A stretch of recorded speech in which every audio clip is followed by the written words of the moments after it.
alhamdulillah ya, khususnya kita di Provinsi Bengkulu ini kalau dari segi kepesertaannya sudah mencapai universal coverage ya. Jadi yang mana sudah di atas 98%.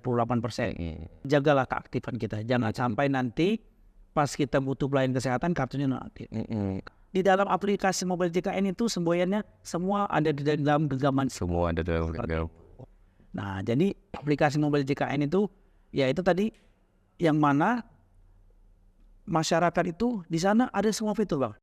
Assalamualaikum warahmatullahi wabarakatuh. Waalaikumsalam warahmatullahi wabarakatuh. Berjumpa lagi dengan tribunbengkulu.com dalam program Bincang Tribun. Hari ini kita akan banyak membahas soal kesehatan. Bukan soal penyakit ataupun apapun itu, tapi kita akan bertanya lebih dalam tentang pelayanan BPJS Kesehatan di Provinsi Bengkulu. Sudah bersama kita Bang Ahmad Saibul Wafah, Kabak Mutu Layanan Kepesertaan. Assalamualaikum. Waalaikumsalam. Ini pertemuan kita pertama ya. Jangan terakhir aja. Iya, terakhir. Betul. Ya, Sebelum kita ngobrol banyak soal BPJS Kesehatan, Bang Wafah, boleh kasih gambaran bagaimana sih tingkat kepesertaan BPJS Kesehatan di Provinsi Bengkulu ini sendiri? Baik, terima kasih Bang Ben.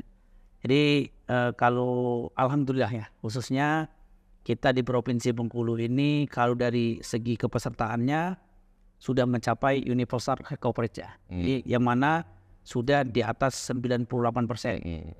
Secara provinsi, secara kabupaten kota juga semuanya. Jadi kita bersyukur Bapak Ibu yang ada di khususnya Provinsi Bengkulu ini mungkin belum semua provinsi, belum semua kabupaten kota yang bisa mencapai seperti Provinsi Bengkulu.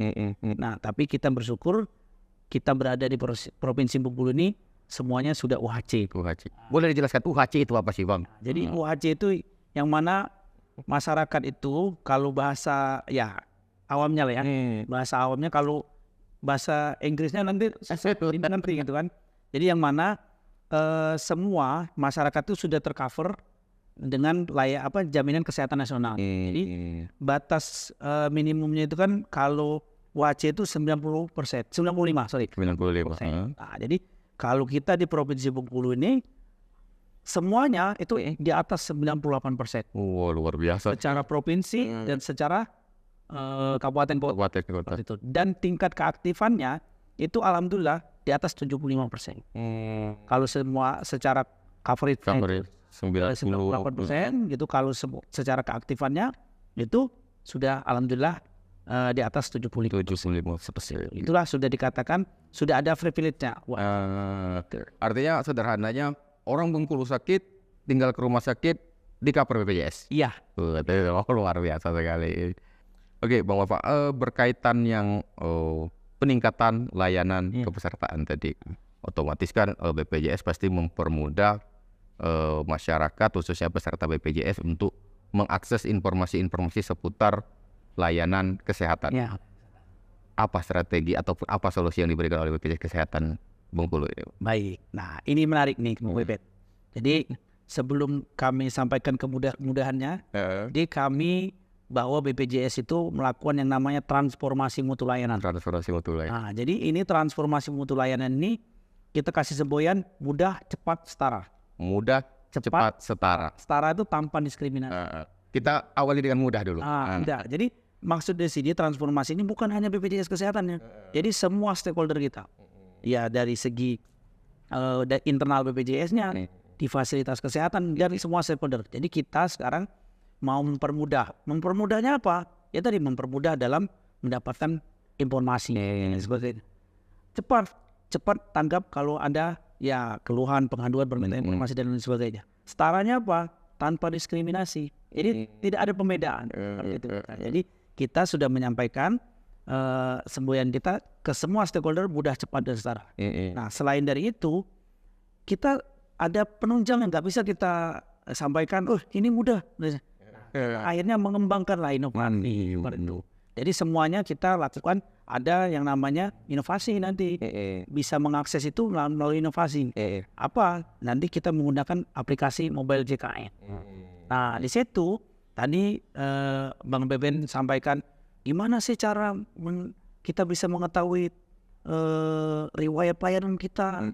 Gimana sih kita bisa tahu cara mendapatkan pelayanan, mengakses antrian online dan lain sebagainya. Nah, di dalam aplikasi mobile JKN itu semuanya semua ada di dalam genggaman. Semua ada dalam genggaman. Nah, jadi aplikasi mobile JKN itu, ya itu tadi yang mana masyarakat itu di sana ada semua fitur, Bang. Fitur untuk mengakses fasilitas kesehatan ada. Fitur untuk merubah data pribadi bisa. Jadi tidak perlu lagi ke kantor BPJS. Fitur untuk ibaratkan riwayat pelayanan kesehatan bisa. Fitur screening, kita mau mengetahui nanti riwayat kita juga bisa, Bang. Seperti itu. Jadi banyak sekali. Anggap saya adalah orang awam yang belum mengerti mobile JKN. Ya. Meskipun saya sudah lama sekali download itu. Luar biasa. Boleh dijelaskan Bang Bapak, bagaimana sih orang yang belum download untuk memulai atau mendaftar di mobile JKN itu? Oke. Untuk Bapak Ibu, sanak keluarga, gitu ya. Jadi mobile JKN ini sebenarnya suatu inovasi aplikasi yang memudahkan kita sebenarnya. Jadi kalau cara downloadnya cukup nanti di Play Store atau App Store itu bisa. Nanti cari saja pencarian mobile JKN. Nanti akan keluar ada logo mobile JKN-nya warna biru. Nah, kita registrasi, download dulu, setelah itu kita registrasi. Nah, untuk registrasi seperti apa? Ya, tinggal kita ikuti aja. Nanti dia minta NIK, masukkan NIK, minta password, kita masukkan password. Insya Allah kalau kita sesuai dengan petunjuk ini di sana, insya Allah semuanya ya mudah, cepat. Mudah. Seperti itu. Dan yang pasti data-data peserta aman ya. Ya, nah apalagi tadi mungkin kami selalu sampaikan, mungkin ada beberapa yang bilang, oh kenapa harus di-password dan lain sebagainya. Nah jadi password itu Bang, dan kami sudah password itu standar, jadi ada kata sandi itu, tidak hanya ibaratkan angka saja, tidak. Jadi untuk keamanan data tadi, jadi kita sudah membuat kata sandi itu yang standar. Ya standarnya ada huruf besarnya, huruf kecilnya, ada angkanya, ada karakternya. Jadi untuk data insya Allah aman lah. Aman, betul. Dan yang selalu saya sering dapat SMS. Kalau dulu saya nyebutnya SMS pelayanan publik. Kalau sekarang nggak SMS lagi, mungkin WhatsApp ya. WhatsApp. Tahu dari DM Instagram segala macam. Meskipun sudah banyak kita beralih ke digital, tapi masih ada masyarakat ini yang bertanya, bagaimana kalau kartu fisik hilang? Apakah bisa dicetak lagi atau apakah harus datang ke BPJS untuk minta kartu baru? Padahal sebenarnya kan sudah ada di mobile JKN. Saya ingin minta penjelasan dari Bang Wapa, kartu fisik, kartu digital BPJS Kesehatan ini semua berlaku di Paskes mana saja? Ya, nah jadi gini. Jadi kita yang kalau pertanyaan yang berlaku atau tidak, ya berlaku. Ya di mana saja. Selagi kartunya aktif. Aktif. Kalau non aktif ya tadi tidak bisa. Betul. Nah, jadi kami itu kita ya selain kartu. Jadi mungkin Bapak Ibu nih banyak bertanya nih. Kartu yang lama masih aktif enggak? Masih berlaku atau enggak? Jadi yang pertama, kartu itu yang kartu lama, mau yang Askes kuning, mau yang kartu KIS, mau yang BPJS, selagi itu masih aktif, jadi masih berlaku. Itu yang pertama. Yang kedua, yang KIS digital tadi, melalui aplikasi mobile JKN, itu juga pasti berlaku dong. Nah, yang selanjutnya ini kita lebih mudah lagi Bang. Lebih mudah lagi, jadi kita nggak perlu kartu fisik, kita cukup NIK saja Bang. Jadi NIK kita tuh sudah terintegrasi. Jadi mungkin tidak semua ya di mungkin instansi lah ya. NIK tuh sudah terintegrasi dengan database kepesertaan kita di instansinya. Nah kalau di BPJS itu NIK itu, jadi kita nggak perlu ibarat saya lupa nih, saya ketinggalan, saya hilang nih, kartunya di mana? Kita bawa KTP, kita bawa foto kakak atau foto KTP, cukup NIK saja bisa. Ya, itulah salah satunya transformasi mutu layanan untuk mempermudah. Jadi nggak perlu lagi banyak-banyak di dompet. Iya betul. Ini sekarang cukup ada NIK saja. Dan itu juga tidak perlu fisik. Ada fotonya aja cukup. Untuk dalam pengurus dan lain sebagainya. Tapi itu semua Paskes artinya sudah sudah kita kasih tahu ya Pak.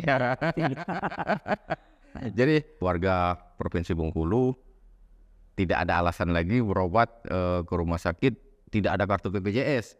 Kalau selagi kepesertaan BPJS Kesehatannya aktif, artinya bisa menggunakan nomor induk kependudukan. Iya, benar. Jadi benar kata mungkin ada salah satu pejabat ngomong berobat cukup pakai KTP. Nah, kita maksudnya ya Mak. Oke, kita lanjut tentang JKN Mobile tadi Bang. Keunggulan dari JKN Mobile ini yang bisa diakses oleh masyarakat Bengkulu ini selain tadi mungkin untuk kepesertaan, untuk mungkin ngecek tarif iuran. Apalagi sih inovasi-inovasi yang dilakukan oleh BPJS Kesehatan? Nah, jadi kami itu mengembangkan aplikasi mobile JKN ini, Bang, selain bisa untuk mengetahui riwayat pelayanan kesehatan. Jadi tidak semuanya loh aplikasi itu kita bisa lihat sendiri kita kan. Terus untuk bisa mengubah data, untuk bisa mengambil antrian online, kita juga di sana Bang, tadi Abang sampaikan, bisa untuk kita lakukan cek pembayaran. Terus ada juga yang lebih bagus nih Bang, ada menu rehab Bang. Menu? Rehab. Rehab apa itu Bang? Perasaan nih kan, rehab itu kepanjangan dari rencana pembayaran bertahap. Nah ini untuk sanak keluarga kita yang mohon maaf, yang lupa membayar. Hilafah ya. Yang kalau bahasa kerennya nunggak atau lupa membayar. Nah, jadi karena dia ibaratkan, mohon maaf nih, karena nunggaknya ibaratkan sudah setahun, bahkan udah berapa bulan. Nah, jadi di menu rehab ini bisa dimanfaatkan. Jadi kita bahasanya itu untuk mencicil. Contoh, ibaratkan kita nunggaknya setahun, 12 bulan. Jadi, karena saya mau bayar ibaratkan 1 juta, nggak mampu saya. Iya kan? Jadi cobalah saya coba cicil selama 6 kali bayar. 6 kali bayar. Nah, bisa dicicil. Nah, dan jadi nanti di menu rehab itu ada simulasinya semua Bang. Nah, jadi kita mau yang 3 bulan bisa, 6 bulan bisa. Nah, itu. Jadi jangan sampai nih, mumpung aplikasi ini sudah ready, betul kan? Di menu rehabnya juga masih ada.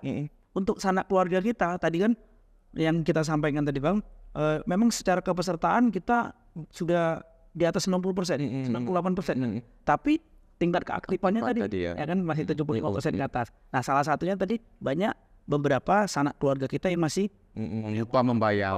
Ya. Jadi itu ada menu yang luar biasa tuh Bang, menu rehab namanya, rencana pembayaran bertahap.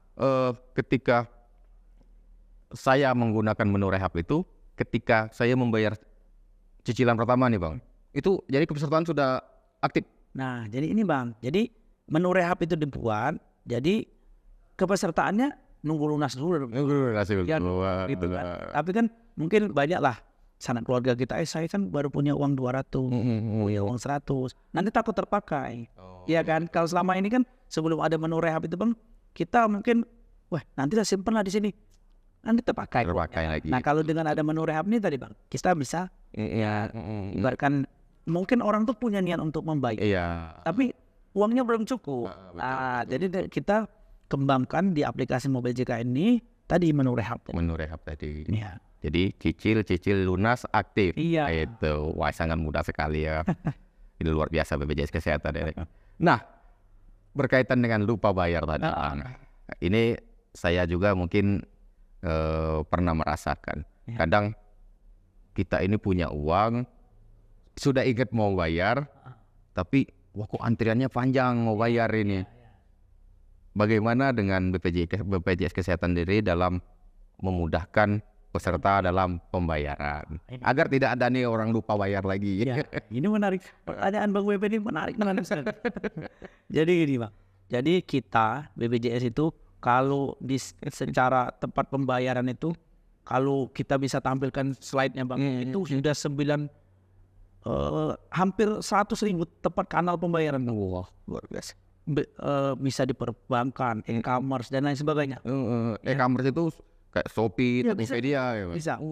Sudah kita kerjasama ya. Baik bank itu milik pemerintah, bank plat merah, bank-bank yang daerah-daerah juga beberapa sudah bisa. Jadi terus tadi di menu aplikasi mobile JKN itu Bang, ada juga menu untuk pendaftaran auto debit di sana. Auto debit melalui tadi. Ya kita punya Dana, kita punya OPPO, bisa di sana Bang. Jadi kita harapannya memang kita sampaikan, memang banyak beberapa masukan dari masyarakat. Wah, saya mau bayar, saya kan di daerah susah. Bisa semua Bang, melalui, mohon maaf, kalau bisa di daerah-daerah ada minimarket, kalau boleh kita sebut minimarket yang warna hijau, biru itu, minimarket warna merah, nah itu juga bisa bayaran. Ya, mau di contoh kalau di daerah ada kantor yang warna oranye, itu juga bisa. Ada kantor yang warna hijau, kalau bisa disebutkan ya kita sebutkan lah ya. Sebutin Pak. Ya, ada Pegadaian, ada kantor pos bisa, Indomaret bisa, Alfamart bisa. Jadi kayaknya kalau di daerah itu ada lah. Jadi semua tempat yang mudah diakses BPJS sudah masuk semua. Iya, benar. Luar biasa. Jadi kita harapannya masyarakat itu ya tadi transformasi mutu layanan mudah, cepat, Setara. Iya. Ya, karena kalau soal pembayaran ini saya pernah bertanya sama beberapa teman ini, uang ada nih, misalnya kan, tapi karena dia bukan seorang karyawan yang pembayaran BPJS langsung di-auto debit oleh perusahaan, jadi dia harus bayar mandiri. Kadang itu tadi, kok lupa saya. Iya, benar. Sudah mau bayar, bingung bayar gimana. Wah, luar biasa BPJS kesehatan ini. Nah, dengan sudah bertransfer, apa tadi Bang namanya? Transformasi mutu layanan. Transportasi mutu layanan. Sejauh ini, bagaimana apresiasi dari masyarakat? Gitu? Jadi kami juga ibaratkan ada juga, tidak hanya saja ibaratkan ada untuk mengetahui seberapa sih sekarang tingkat kepuasan, pemahaman dan lain sebagainya. Nah, jadi kita juga melakukan survei Bang. Nah, jadi dari pelayanan di kantor cabang itu juga ada survei. Nah, dan itu malah tidak diketahui oleh BPJS Kesehatan. Jadi kita setiap tahun tuh ada nama Mr. Shopper, MS dan itu petugas-petugas di depan tuh tidak tahu Bang. Dan itu setiap tahun tuh minimal 2 kali disurvei. Nah, nanti tahu-tahu nilainya masuk keluar, oh ini kurang ini. Nah, jadi kami juga untuk mengetahui ini ibaratkan tadi kita melalui ibaratkan biasanya nanya juga survei. Setiap pelayanan pun juga kita kasihkan kuesioner. Apa customer feedback, ya customer feedback. Dan kita juga datang ke fasilitas kesehatan juga kita ada namanya BPJS 1 Bang. Itu petugas kita yang mobile, keliling-keliling di fasilitas kesehatan. Jadi itu juga yang bisa menerima permintaan informasi, dan penanganan pengaduan. Nah, dari mereka juga kita menanyakan seperti apa pelayanan sekarang itu. Jadi kita juga semuanya itu kalau tidak di monitoring dan evaluasi kita juga nggak tahu capaian sekarang. Nah, jadi kita sampaikan bahwa kita secara survei pemahaman setiap tahun kita lakukan survei kepuasan dan itu dilakukan oleh pihak eksternal. Dan yang terakhir tadi survei di kantor cabang nama Mr. Shopper dan itu dilakukan pihak eksternal dan itu melakukan peningkatan secara setiap tahun seperti itu. Gitu. Iya. Oke Bang, saya berangkat dari keluhan masyarakat. Ya, benar. Ya. BPJS Kesehatan dengan inovasinya yang sangat luar biasa, terus meningkatkan pelayanan. Bagaimana dengan mitra-mitra BPJS Kesehatan sendiri Bang? Karena kan mungkin Abang pernah baca berita, itu kan setiap keluhan itu bukan ke BPJS ya malahan. Malah ke mitra kesehatan BPJS. Kok saya pakai BPJS ditolak? Itu bagaimana BPJS Kesehatan dalam memberikan pemahaman kepada mitra-mitra? Baik, jadi gini Bang, kita juga tadi, karena tadi transformasi ini bukan untuk BPJS saja, transformasi mutu layanan untuk semua tadi kan.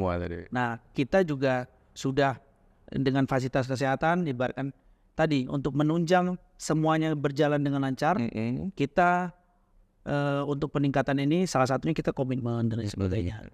Nah, kita ada namanya customer feedback untuk SIMLINK, ya untuk ngecek pelayanan ke fasilitas kesehatan. Nah, yang lebih menarik ini Bang, untuk meningkatkan layanan ini kita ada namanya janji layanan Bang.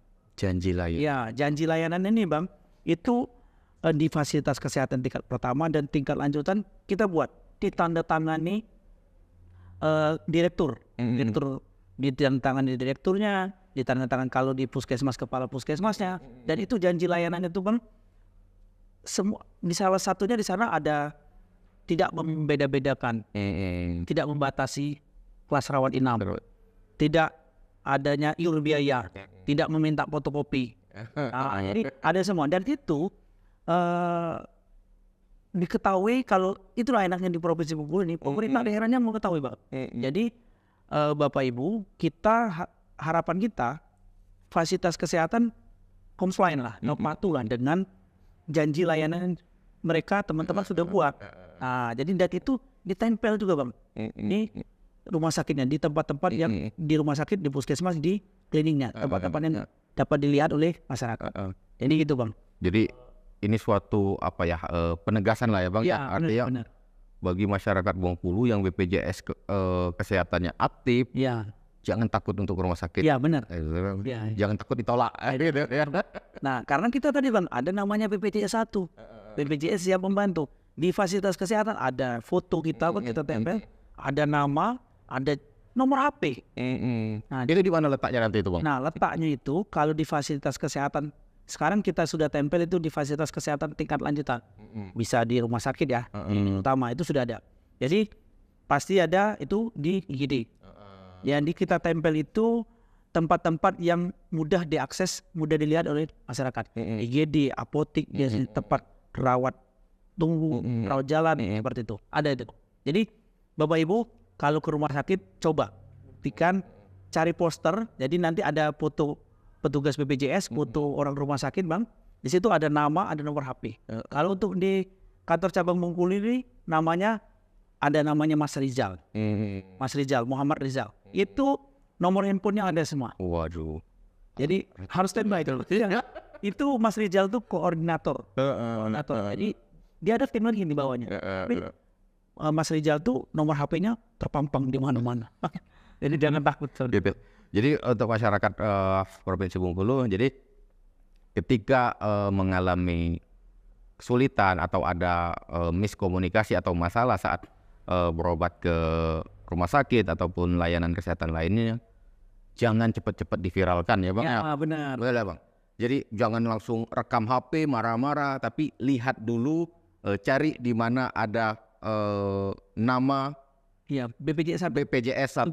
Petugas BPJS 1 ada nomor HP-nya atas nama Mas Rizal. Kalau di Provinsi Bengkulu Mas Rizal. Jadi hubungi Mas Rizal.